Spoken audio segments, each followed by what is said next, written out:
Calon Wakil Presiden nomor urut 1, Bapak Dr. Honoris Causa Haji Abdul Muhaimin Iskandar.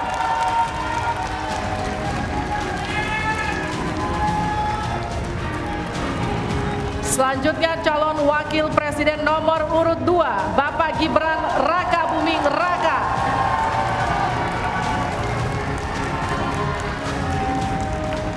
Selanjutnya calon Wakil Presiden nomor urut 3, Bapak Profesor Dr. Haji Mahfud MD.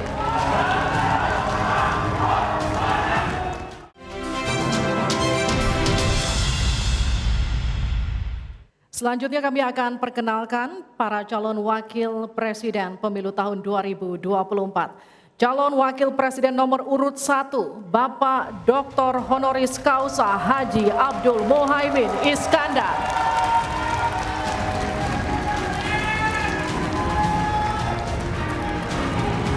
Selanjutnya calon Wakil Presiden nomor urut 2, Bapak Gibran Rakabuming Raka.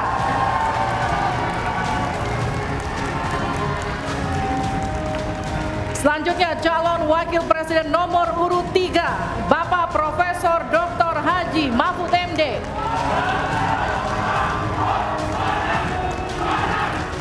Baik, harap tenang. Terima kasih. Mohon tenang, kita sudah dengar tadi tata tertibnya ya. Oke. Dan langsung saja kita mulai debat calon wakil presiden pemilu 2024. Pada sesi pertama, kita akan mendengarkan visi, misi, dan program kerja masing-masing pasangan calon yang akan disampaikan calon wakil presiden 2024. Jika pada debat pertama sebelumnya penyampaian visi misi dimulai dari paslon nomor urut 1, maka debat kali ini kami persilahkan calon wakil presiden nomor urut 2, Bapak Gibran Rakabuming Raka, untuk menyampaikan visi misi dan program kerja. Kami persilahkan Pak.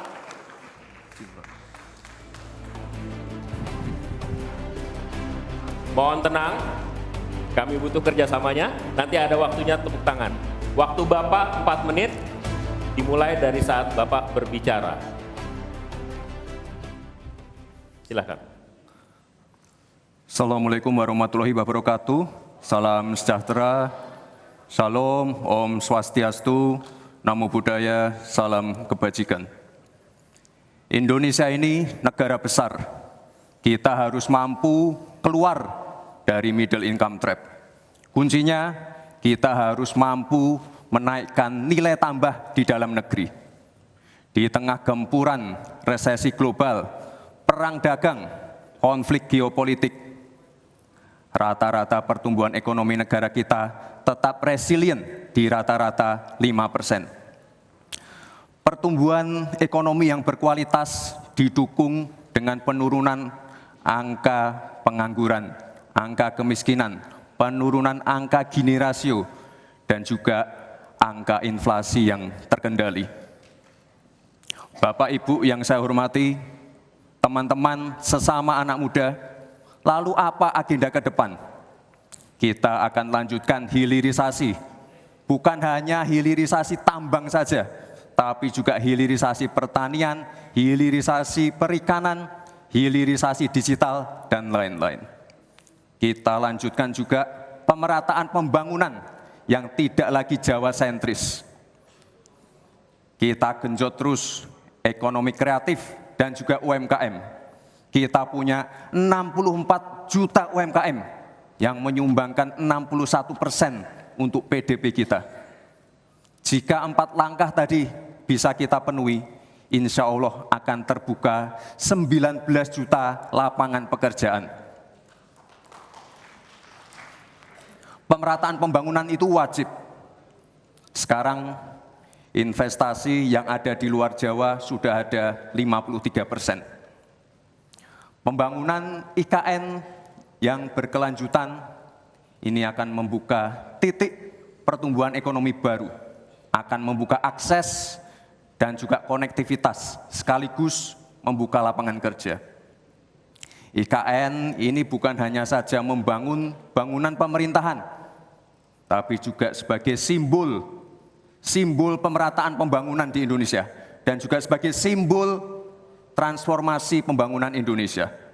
Bapak dan Ibu yang saya hormati, saya juga berkeyakinan suatu saat nanti Indonesia akan menjadi raja energi hijau dunia dengan terus mengembangkan biodiesel, bioaftur dari sawit, bioetanol dari tebu, sekaligus kemandirian gula.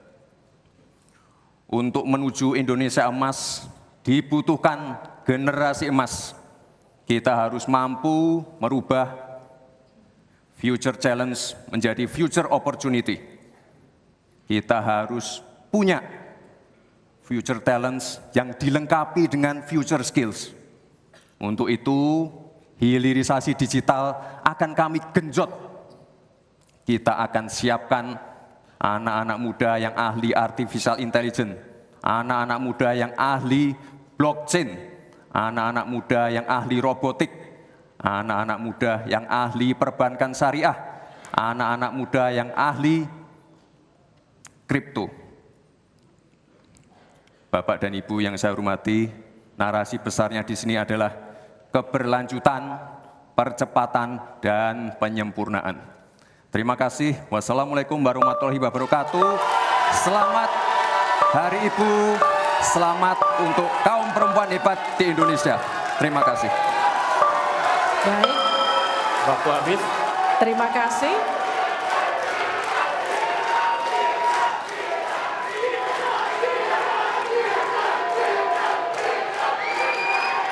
Baik, cukup. Boleh tenang? Kita lanjutkan. Cukup ya. Terima kasih Bapak Gibran Raka Buming Raka. Kami persilakan Pak Gibran untuk kembali ke tempat. Kembali dulu Pak. Harap tenang, kita lanjutkan. Selanjutnya kami persilakan calon wakil presiden nomor urut 3, Bapak Mahfud MD, untuk naik ke atas panggung dan menyampaikan visi, misi, dan program kerja. Pak Mahfud, waktu Bapak 4 menit, kami akan mulai ketika Bapak mulai berbicara. Silakan. Assalamualaikum warahmatullahi wabarakatuh. Waalaikumsalam. Mari kita bersujud semuanya, saudara-saudara di seluruh Indonesia, kepada Ibu kita dalam rangka mengucapkan selamat Hari Ibu 22 Desember 2023 ini.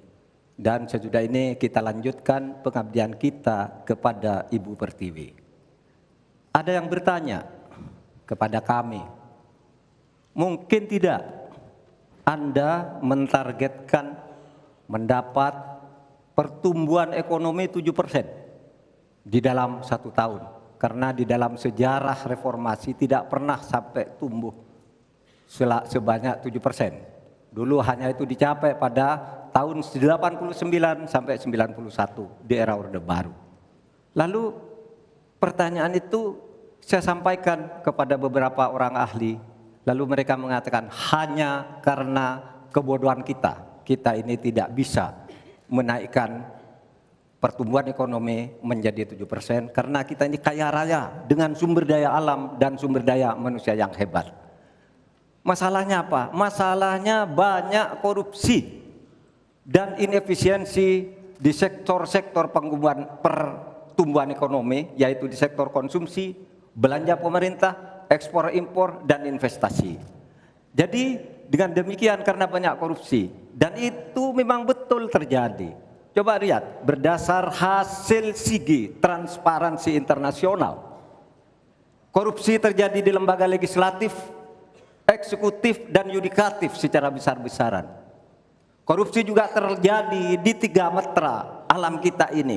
Kita menginjak bumi, ada korupsi di tanah dan pertambangan. Kita ke laut, ada korupsi di masalah kelautan. Kita melihat udara, pesawat terbang kita, ternyata di udara juga banyak korupsi. Akibatnya apa? Rakyat miskin. Saya ketemu dengan seorang bernama Teddy dan Joni di Padang, seorang atau 2 orang pegawai angkutan perusahaan truk, menyatakan tidak pernah bisa mendapat subsidi minyak yang disediakan oleh negara karena tidak pernah sampai di korupsi. Saya juga ketemu dengan seorang Sri Wulan, anak kecil di Parongpong, Bandung Barat. Dia mengajak saya main layang-layang. Katanya, "Bapak, saya ingin terbang seperti layang-layang meraih cita, tapi saya tidak dapat." Kemudian saya ingat pulau saya Madura. Di Madura itu kaya dengan gas alam, tetapi sampai sekarang tidak pernah dioptimalkan untuk dimanfaatkan. Maka kuncinya adalah bagaimana kita memberantas korupsi. Lalu ada yang tanya kepada saya, "Bapak, kalau Bapak jadi wakil presiden orang takut ditangkap." Saya panggil para ekonom dan para pelaku usaha, "Apa betul Anda takut kepada saya kalau saya wapres?" "Tidak, Bapak, justru kami perlu seorang penegak hukum seperti Bapak. Karena apa? Kami kalau mau investasi di Indonesia ini diperas, mau berusaha ini diperas. Kalau kami bayar padahal diperas, lalu ketahuan kami ditangkap katanya kami menyuap." Itulah Indonesia ini pada saat ini. Oleh sebab itu, saudara sekalian, kita harus lawan korupsi. Menimbang istilah anak muda, "Hai koruptor, kutabrak kau.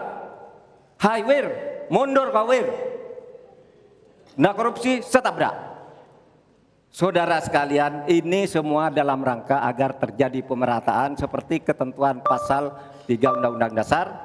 Di Al-Quran disebut, "Kaila yakuna dolatan bainal yang." Jangan biarkan kekayaan itu hanya beredar di antara orang kaya. Waktu Bapak selesai. habis. Baik, terima kasih Pak Mahfud.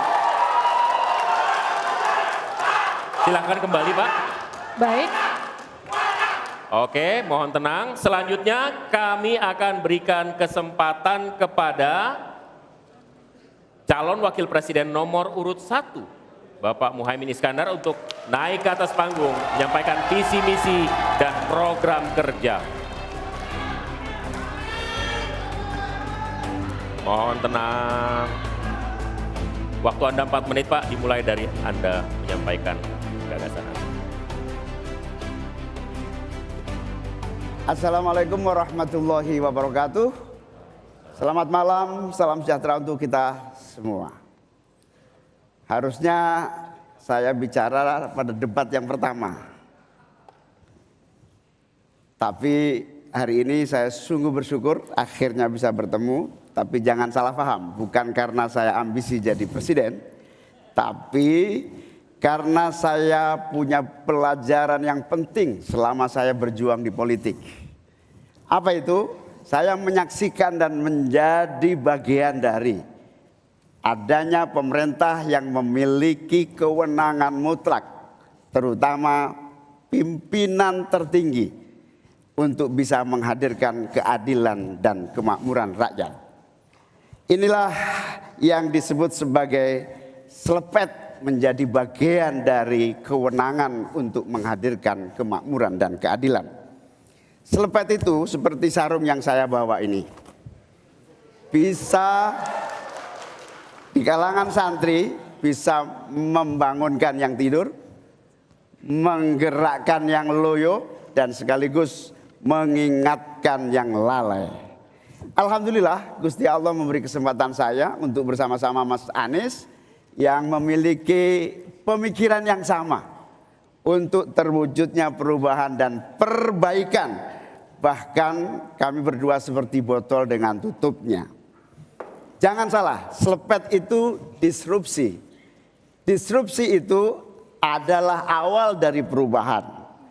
Bayangkan, 100 orang Indonesia kekayaannya di atas 100 juta jumlah penduduk Indonesia. Artinya ini keadaan yang tidak adil. Ini harus kita selepet. Kita juga harus punya keyakinan bahwa 100 orang yang kaya ini kita pajakin bersamaan dengan kita turunkan pajak kelas menengah di Indonesia. Hari ini cabai mahal, telur mahal, beras mahal, barang-barang mahal, tengkulak jahat, mafia, penguasai dan merajalela di mana-mana. Padahal rakyat sudah kerja. Ini harus kita selepet. Angka pengangguran sudah 8 juta, 80 juta memang bekerja, tetapi di sektor informal. Mereka tidak mendapatkan penghasilan yang pasti dan bahkan dompetnya dipastikan tipis. Ini yang harus kita selesaikan. Amin menginginkan bansos yang memang menjadi kewajiban negara ini diteruskan dan bahkan harus ditingkatkan, sehingga kita ingin bansos plus yang semakin membawa rakyat kita memiliki kemampuan daya beli yang mendongkrak ekonomi masyarakat kita. Insya Allah, Amin akan memastikan 5% anggaran dari APBN atau sekitar 150 triliun kita khususkan untuk kaum muda Indonesia. Kamu yang memiliki energi besar untuk menjadi bagian terdepan bagi kemajuan bangsa kita. Salah satunya adalah kamu, kredit usaha anak muda yang diberi kesempatan untuk mengakses sebanyak-banyaknya menjadi pelaku ekonomi yang baik. Kita akan hadirkan bagaimana agar desa-desa tumbuh berkembang. Insya Allah 5 miliar per desa akan kita wujudkan tiap tahun bagi pembangunan nasional kita. Kita juga akan siapkan seluruh bantuan-bantuan yang memungkinkan tumbuh menjadi maju. Waktunya. Mohon maaf, waktu Anda habis, Bapak. Terima kasih Pak, kembali ke tempat. Terima kasih. Berikan aplaus dan apresiasi untuk 3 calon wakil presiden yang sudah menyampaikan visi, misi, dan program mereka.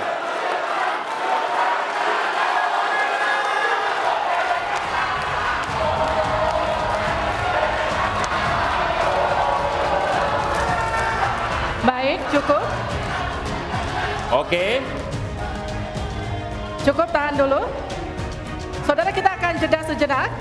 Dan usai jeda, pada segmen berikutnya kita akan memperdalam visi misi dan program kerja para calon wakil presiden yang telah disampaikan tadi. Untuk itu tetap bersama kami di debat kedua calon wakil presiden pemilu 2024.